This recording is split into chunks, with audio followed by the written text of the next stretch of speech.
Hi, and welcome back to Colony Kids SOS. For those who have not joined us for an interview before, we are a series of interviews with friends, artists, creatives, and changemakers in Hong Kong. We started back in 2020, April, and we're trying to capture a certain sentiment of the times through the voice of our friends. Today we have with us cehryl, who is from Hong Kong but lived in LA and I would say Boston. Yeah. And I know that you're quite specific about the order of, but I would say singer, songwriter, and producer. Yeah. You'll have a chance to correct me out here. Who we've had for Another World is Possible, our online and media festival, and we're really excited to have you here. Thank you. I'm really excited. Shout out to Eaton. Oh, yay. Okay, so just a quick introduction from you for those who don't know much about your work. And yeah, let me start from there. So my name is cehryl. I am. The order doesn't really matter, I guess. Like I'm not. I just read an article that people are like, "Oh, that's the order that you prefer." So No. I. It doesn't really matter. But I guess. Never mind. Yeah. So I produce my own music. I write. I play guitar. Yeah. Born and raised here, like you said. Lived in Boston, LA as well. Moved back here in 2019 June, and yeah. cool. We usually start. There are a few questions in here that we ask everyone. So there's like a particular, sort of like a template, and then the rest we try to like fuel with particular questions on your work. So first off, how are you feeling? I know that we're all still going through COVID. It's long and drawn out. So how are you on a personal level? Personal level, I feel pretty stressed. I feel like I'm kind of going through some sort of quarter life crisis. But I mean, aren't we all? I guess not really. It depends what age you are. But I actually literally just turned 25. Oh, cute. I'm spilling a lot of and I got a new job, so I'm so I'm just kind of stressed about where my life's going to go and like what I want to do with my time alive, and yeah, I think it's hard making music in Hong Kong. I mean, everywhere it's hard balancing income and creative projects, but yeah. But otherwise, I feel grateful, generally grateful. My grandma was in the hospital. I'm getting really personal. It's okay. But my grandma It's nice. got into the hospital like last week, and I was really worried. But turns out she's in a stable condition, so I'm grateful for that as well. Yeah. I mean, we can start, with what you said. It is hard to make music in Hong Kong, and I know you've lived in like the U.S. and stuff. And why? What? I guess I don't know if you're comfortable saying like why have you chosen to be in Hong Kong, and like how does that fuel your work? Like how is it still a positive thing, or it's mainly just like a real struggle?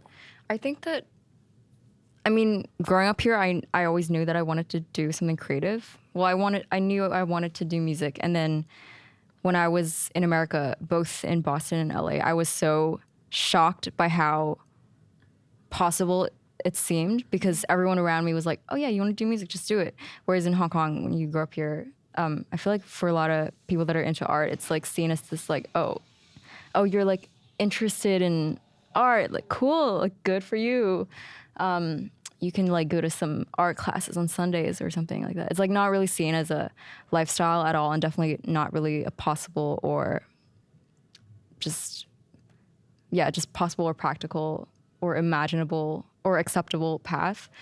So actually moving back here, at the beginning I was really sad because I felt like, because in LA there was such a community of people that were just doing their own thing, which is also another problem maybe because it's super oversaturated, and I feel like sometimes that like clouds you into thinking you want something that you actually don't. You're just seeing your peers do it too. So when I first came back to Hong Kong, it was both. I was like, hell yeah, I'm out of LA, and I realized that I don't actually care about like posting too much on Instagram because I feel like that was just such a pressured thing in LA. And at the same time, I also felt like So I felt relief and I felt stress from thinking that because of the lack of community here that I would just compromise and like just end up living a very Hong Kongian career.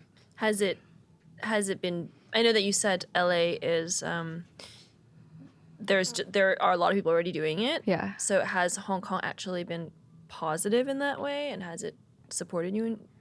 I feel like it goes both ways. I feel like in LA, really all my friends, like every single person that I hung out with in LA had their own music project, which is really nice. And coming back to Hong Kong, it wasn't the case at all. Even though I do have a lot of creative friends, and I realize like it's on my part to find people that are like-minded. But I think coming back to Hong Kong, like despite that, I feel like it reassured me that music is really what I want to do no matter what. Like lack of community, despite that, I still want to do it. So I think in a sense it also strengthened that. Yeah. Cool. And do you want to tell us about your musical journey so far, like your EPs and your albums? Musical journey, I learned piano as a kid, as many kids here do. But I was really lazy. I'm actually still really lazy, to be honest. So I never practiced or anything. And then I would always play, like I always wanted to compose, but I was always really shy. So I thought I would be like a pianist, but like that I would like turn my head away from the cameras if I would like play. And then I realized I'm not really that good at like virtuose. What's the adjective? Virtuosic. I don't know. You know. I know what you're saying. Yeah. You don't so you don't think you have. I don't think I'm exactly. But she was trying to think of the adjective. Virtuoso is a noun. Virtuosic, something like that. Anyways, fuck, what was I saying? you took piano when you're young. You didn't think you had a City. quality. So you always wanted to write. I was going to write.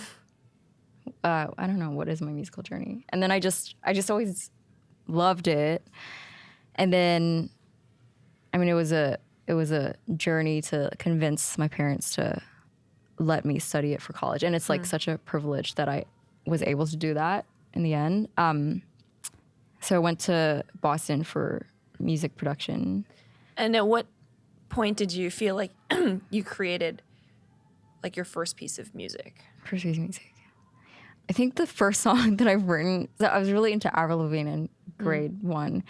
And I think the first song that I've ever written is like, it's called Cow. I don't know what it sounds like, but I was reminded by my friend the other day, because we would write lyrics down and chords down on shitty A4 paper, and we had like this whole plastic folder. It was really nerdy. Okay, I wouldn't consider that my real piece of music, but that's like a sweet It's called effort. Cow. Yeah. Do you remember? No. No, okay. So you just remember it being Cow. Also, it's really funny because like all the songs that I listened to when I was in first grade, I mean, it's like about heartbreak and like teenage love. And I was like, how old are you when you're in first grade? Like 7? 6, 7? Yeah, 6 or 7. I would like imagine, like we would write these like love songs, and we would think that we were so deep. Yeah. But yeah, it's really funny, really dumb. But yeah. And then what was your? I mean, again, then what would you consider your next more serious like? I'd say venture into? serious. Like You're like, this is it. Like, I'm gonna do this now. I Seriously. think like end of high school was when I really started to record stuff in Logic. And what was that piece? I don't know what the first one was, but it was also some variation of like a love song. I like have not been in love.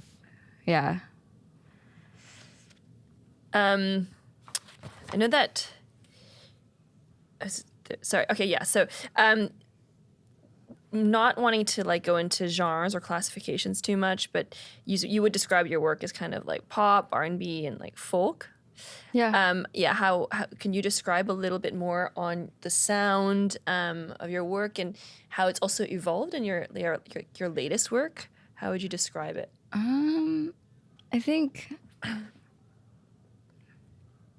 I feel like when I make music, because I fear being too classified, because I feel like when you're super labeled as like this kind of artist, you don't have like, it's hard to wiggle your way out of it. So I try not, well, it happens anyway, but I think my sound is whatever music that I like, because I think subconsciously it seeps through, even if my writing process is like a failed or like a flawed attempt at emulating my favorite artists. But I think that what I'm drawn to in music is like, I don't know, I'm drawn to like softer stuff, which sometimes I hate to admit because people are like, oh, you're such a softie. But I'm drawn to like intimate folk stuff. I'm drawn to like good songwriting, but some songs with shitty lyrics are also really good. I don't know. I'm drawn to like melodies. That's such a vague, like no shit. I'm drawn to melodies. I'm drawn to like, I don't know. It's just like good music. Do you want to tell us about your creative process? Like, you know, I know that in some interviews you said that you start with just picking sounds in your guitar. Like, yeah, walk us through the entire journey of the making, let's say, the making of your last album. Making my last EP, Yeah, EP. I guess. Yeah. Every song Like, is really different. What were you going though. through, for instance? Like, just, yeah, like I would, and including even the music videos and, yeah, how you collaborated with people and. I think, or you can choose one song in it. I think generally every song is different. Like sometimes I'm just like fucking around with something on Ableton and then I loop it and then it's like skipping rope. I loop it and then I like think of a melody over it. But sometimes a song starts way before I make the song. Like sometimes it starts from like something I jotted down in my notes, which is like some like poetic idea. And then, can you walk us through one specific song? Because I feel like, yeah, like I want to visualize it in my head. Yeah, Like, what is that line that was jotted in your notebook? And it's so romantic, and I'm just like wondering what it is. What's an example? I can play the song too if I forget what my music sounds like. I'll put it in Yeah, we'll just weave it into the interview. Okay, let's say like Angels. I think this one I actually started I was fucking around on guitar and then I recorded it on my iPhone just to remind myself like next time I open my computer to like re-record that, but I was lazy, so I ended up like dragging the iPhone recording and then I doubled the guitar. So I started it with the guitar strumming, so the chords, and then I just looped it for this one. So I did the verse first, and after I found the chords, I did the like skip rope thing where I tried to fit a nice melody on top of it, and then I wrote the words to it, and it felt really square. And then the chorus was like a separate section. And then how do you develop the lyrics for it? The lyrics, I feel like I sing like an alien language. Like I think of a melody and then I kind of like pretend like you know how sometimes you're not really conscious of what you're saying, but you're just like talking shit. But then it like fits, like some vowels fit some intervals of melodies better than other vowels, and so you kind of like let the shapes form first, like what's the most natural for the melody, and then I tried really hard to write the lyrics. I feel like writing lyrics is like hard work. Yeah.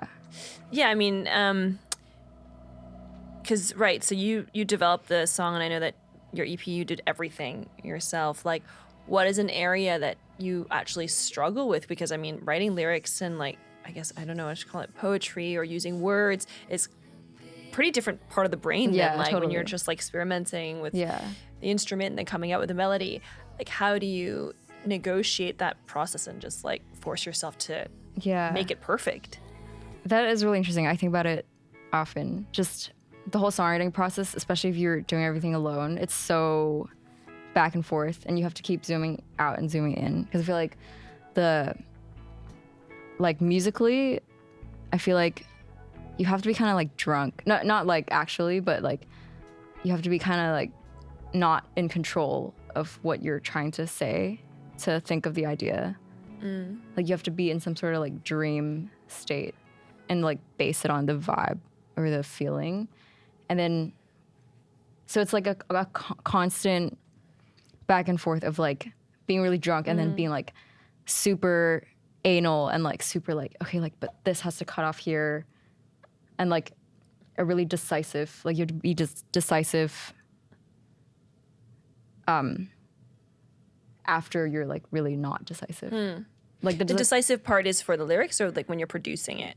for the music as well. So for example, like if I have like a really loose idea, like to tighten it and like to actually decide that I'm gonna use this melody like Yeah. this and then repeat it 3 times and then vary it the 3rd time. Like that's like such a like, okay, like I'm writing now Wow. and like cutting from the, Do you do that the idea. same, like in the same hour or the same evening? Or do you say like, okay, let's just create different sounds tonight and then get into that sort of mental space state and then like tomorrow I'll just get into that other mental state? I'm really bad at working on the same thing over time, over a long period of time, because I feel like I'm really like obsessive. So when I'm really excited about an idea, I just like will not sleep until I have like a rough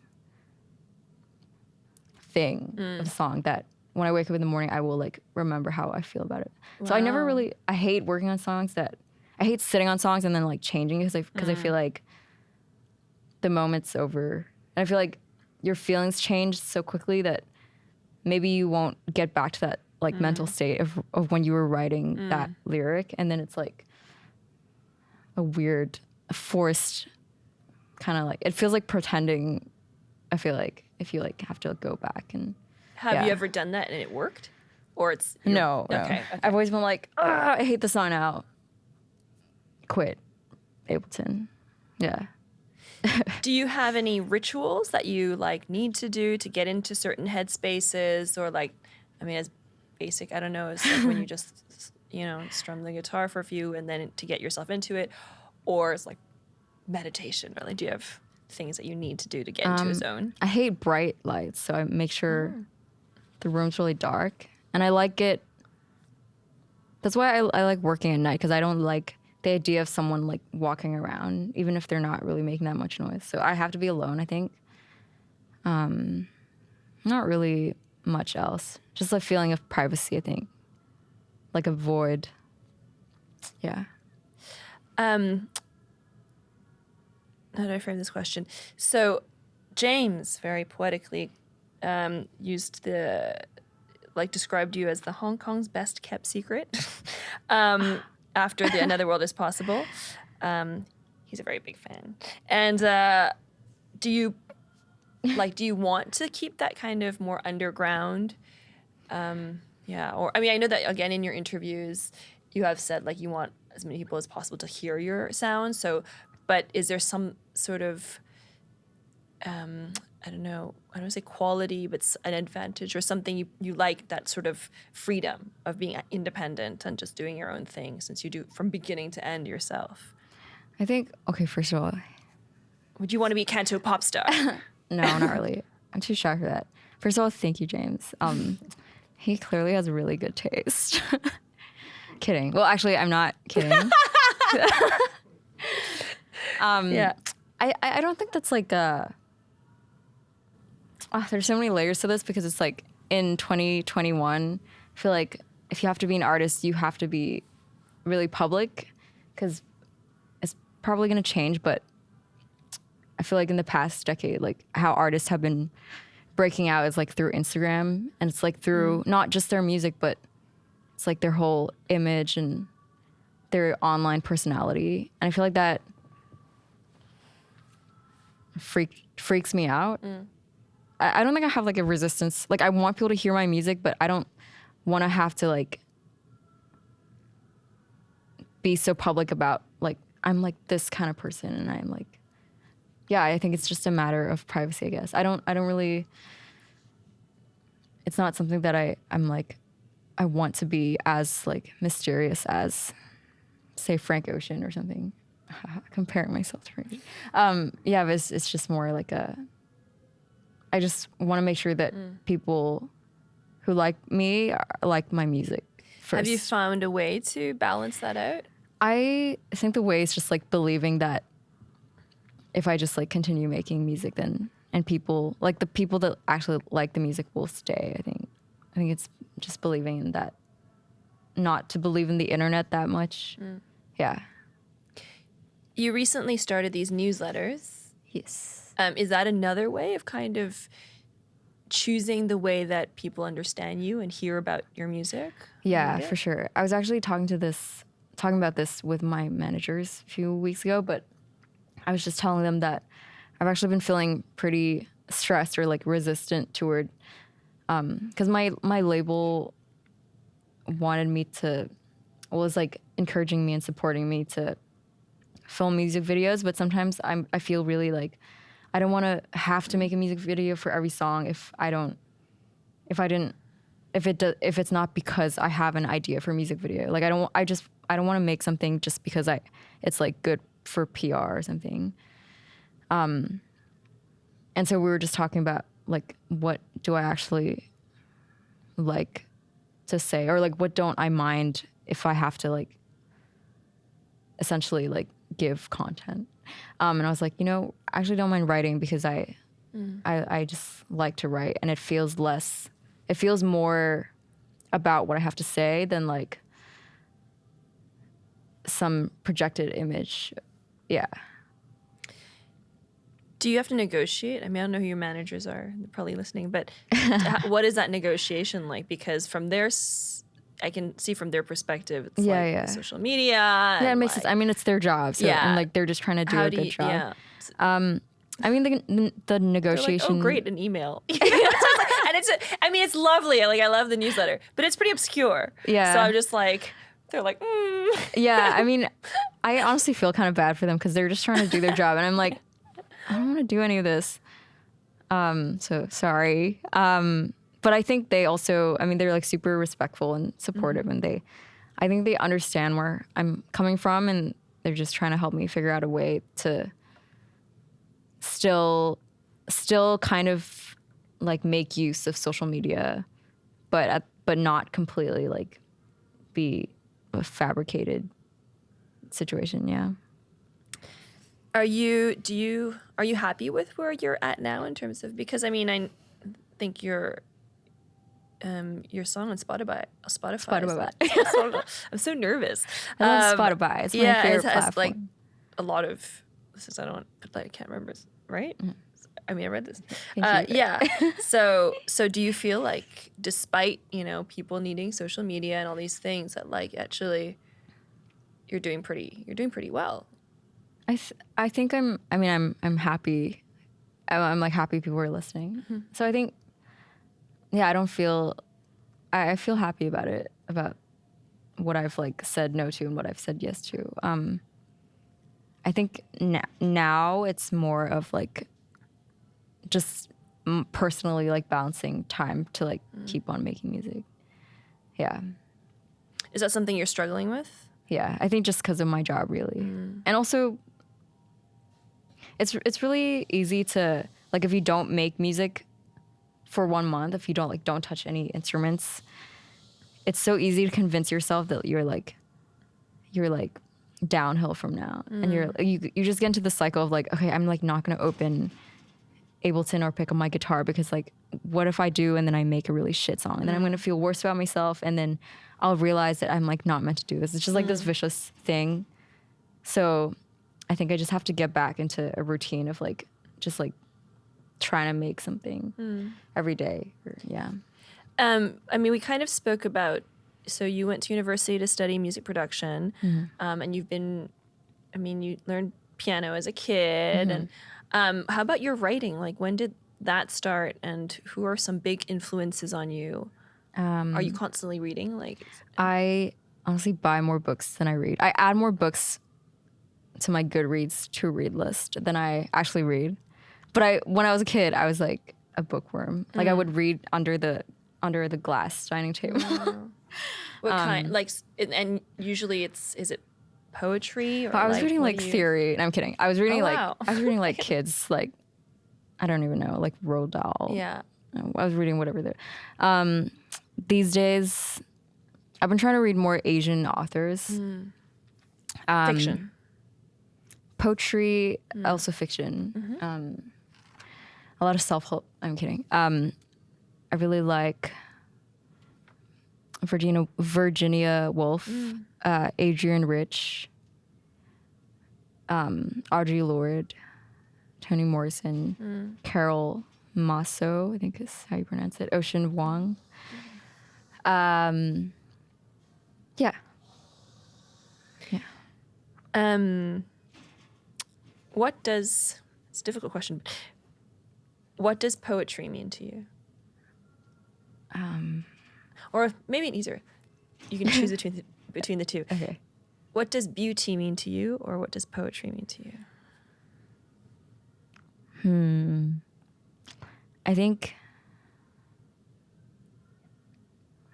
really big question. I think poetry is a really We can come back to it. let me think about that. I think beauty and poetry are the same thing. So Oh, okay. but I think they're both like, I think poetry is this is so hard. I think it's about attention. That's such a vague thing, but I think poetry is like the nuances in things. Like I think poetry is like very small and very private. That's not really describing it well, but for example, like I feel like poetry would be if you look at like a landscape and then you notice like a leaf falling off the tree. It's like an intentional look of a situation.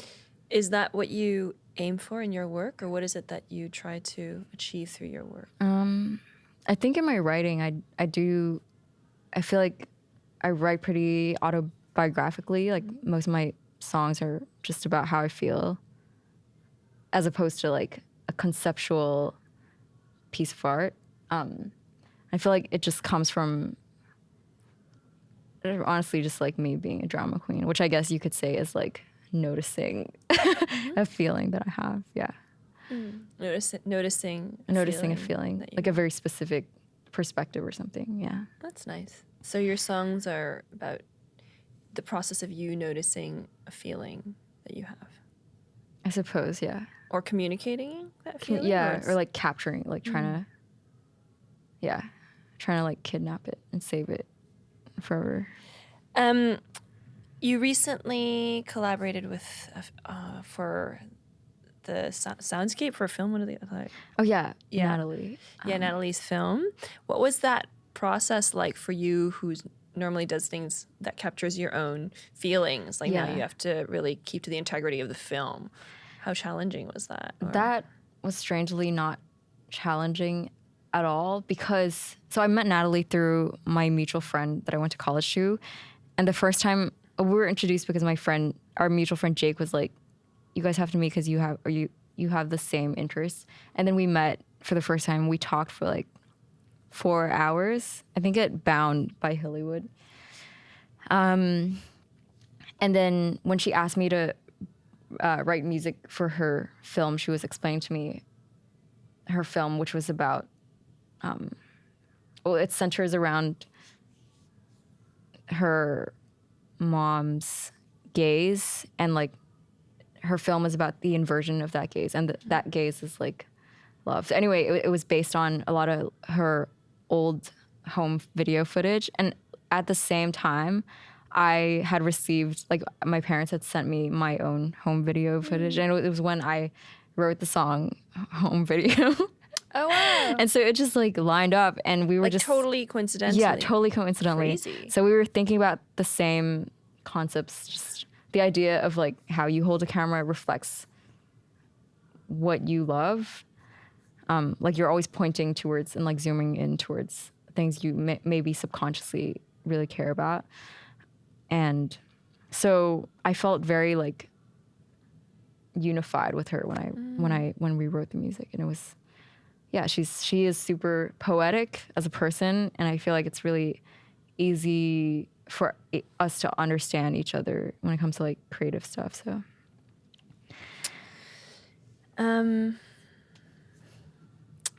because we don't have so much time, I'm really trying to think of what questions are like really vital. I mean, we kind of touched on this before, but does the city or does the location you're at influence your sound or the community itself? I used to think it didn't, but I realized it's because I felt really displaced when I was in America. Because I used to think that like when I'm in America, I'm like surrounded by people that are really creative, so I feel the most expressive. But I realized when I came back to Hong Kong that when I was in America, there was so much of me that I didn't allow myself to express, even though it's not really explicitly. Like I don't really write music in Chinese or anything, or sing in Canto or Mando, but I think being back in Hong Kong reminds me just like of my whole life story and who I am, and like what stories can I tell other than things like love, like yeah. What's been your biggest realization since you came back to Hong Kong? I think actually it is that, as in when, like I was saying in the beginning, when I was in LA, I feel like I was kind of pressured to, just everyone in LA is an artist, so you kind of just follow that wave, and you kind of, well, for me, I feel like I kind of lost, I didn't really do anything explicitly or that I didn't want to, but I felt like I lost some sense of my personal story's identity. So I think coming back from Hong Kong was what I realized was really actually really important to me, which is like being a Hong Konger and like stories about my family and my grandma and yeah. That's nice. And like my other creative friends here are really important to me. Yeah. How would you, speaking of creative friends, how would you describe this generation or your generation? This generation, I would say everyone's really makeshift and I think brave. Yeah, and passionate. What are you working on now that we should be watching out for? I am. I'm not really doing much. I'm trying to work on more music. Really, I have an EP coming out April 9th, but that's like songs from last year. But you should still look forward to it, I guess. Can you just describe it a little, or tell us a little bit more about it? It is a 6-song EP. It is called Time Machine. 3 songs from it are already out. It'll be out on all platforms.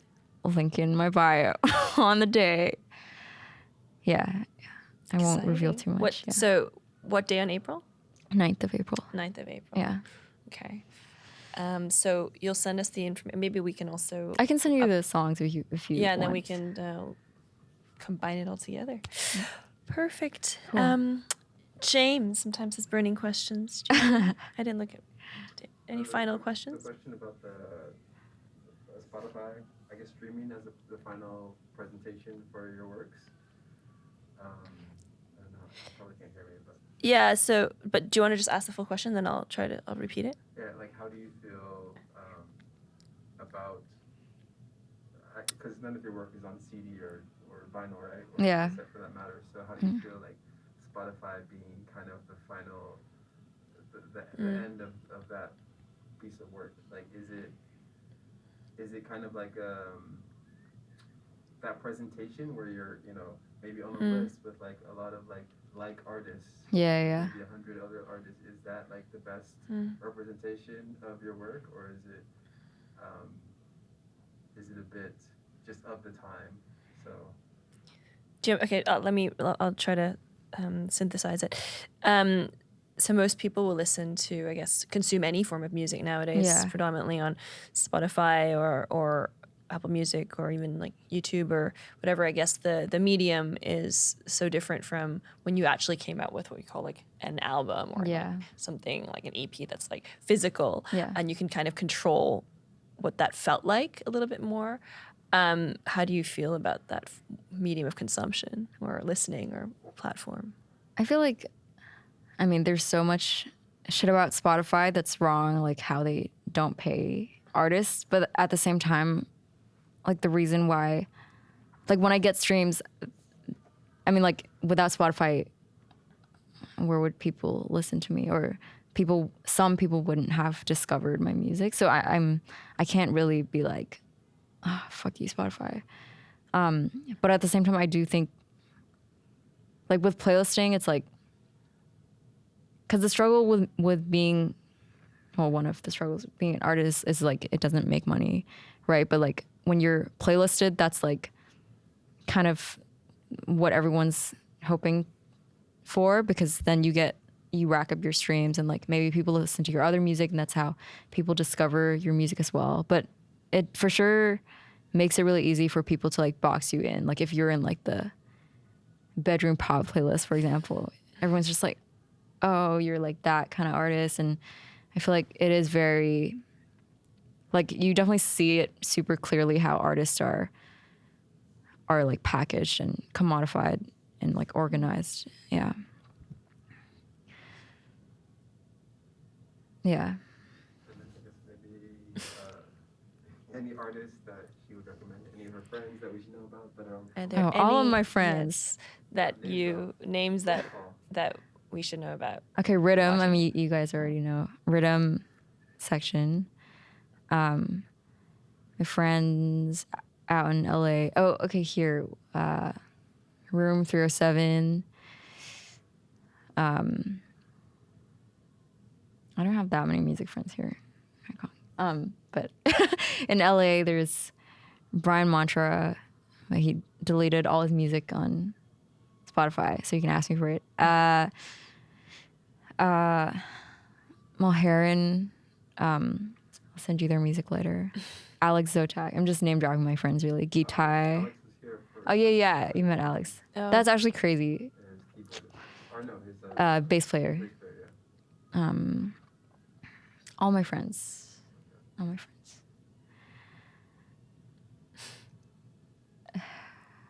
Yeah. Okay. Thank you so much. Thank you so much for your time. We look forward to hearing the EP Thank you. on April 9th. Thank you. It's a wrap. Thank you, Eaton. Cool. Sick.